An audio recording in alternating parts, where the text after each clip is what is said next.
जय सनातन, जय भारत। मित्रों,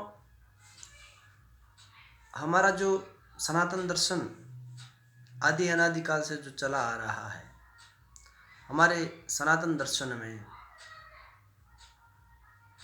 अनेक प्रकार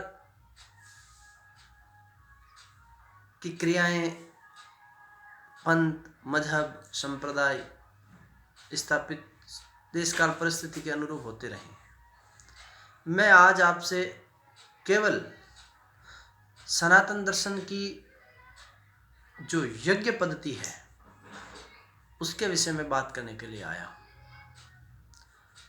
यज्ञ कहते हैं, हवन कहते हैं, ठीक है। और हम राजस्थान में जोत भी करते हैं जब हमारा जगराता जागरण होता है या किसी विशेष दिन, त्योहार या तिथि हो। तो यज्ञ पद्धति जो है वह मुख्य रूप से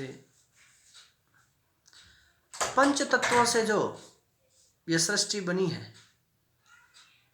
तो पंच तत्वों से रचित इस सृष्टि में पंच तत्वों से ही हमारा शरीर रचा गया और उसमें से जो मूल मुख्य तत्व प्राणवायु जो है, उससे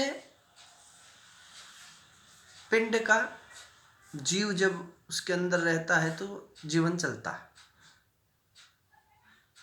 वैसे तो अन्न, जल, ये सब पंच तत्वों की पूर्ति के लिए है, लेकिन यज्ञ पद्धति में जो प्राणवायु है, आज के समय में वो प्राणवायु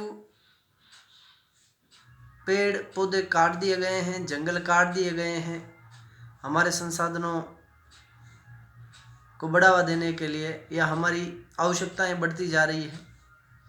तो हम वो सनातन जो सत्य संस्कृति है, उस संस्कृति से थोड़ा सा भौतिकता और पाश्चात्य शिक्षा के आधार पर हम भौतिकवादी बन गए हैं। इसलिए हमने यज्ञ करना भी छोड़ दिया है। पूर्व में प्रत्येक गांव में गुरुकुल होते थे, मंदिर, मठ, द्वारे अभी भी हैं। तो वहाँ पे भी तो अनवरत गायत्री के यज्ञ, महालक्ष्मी के, लक्ष्मी नारायण के, शिव शक्ति के, रुद्र चंडी अनुष्ठान चलते रहते थे, आज भी चलते हैं, लेकिन वो उतना नहीं, वृद्ध नहीं चल पा रहे हैं। और प्रत्येक घर में जो हमारे बुजुर्ग होते थे, वो जब नित्य क्रम से निवृत्त हो जाते थे तो वो रोजाना जो है नहा धो करके यज्ञ करते थे। इसलिए यज्ञ से क्या होता है, मैंने कई बार कहा है, यज्ञ जो है प्राण वायु को शुद्ध करके उसको ऑक्सीजन में, वायु को प्राणवायु में ऑक्सीजन में कन्वर्ट करने का काम करता है। इसलिए यज्ञ आवश्यक है। अब ऑक्सीजन का प्लांट लगाएं, बीमारियां आए, तो रोजाना यदि आप हवन करेंगे तो उससे क्या होगा, रोजाना हवन करेंगे गाय के देसी घी के से, देसी गाय के गोबर के कंडे पर, तो उससे रोजाना ऑक्सीजन पैदा होगी।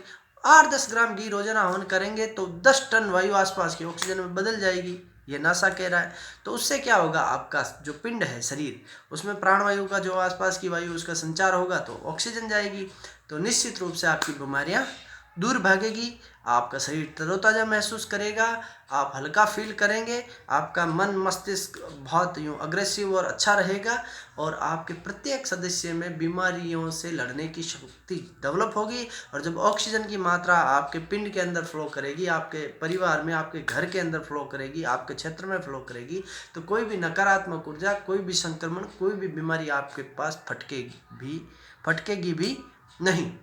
इसलिए आपको यज्ञ करना चाहिए, आपको संकल्प लेना चाहिए कि मूल पंच देवताओं के मंत्रों के साथ ही आप यज्ञ कर लें 10-15 मिनट डेली, तो आपका जीवन चमत्कारिक स्वरूप में बदल करके आपके जीवन की दशा और दिशा बदल जाएगी।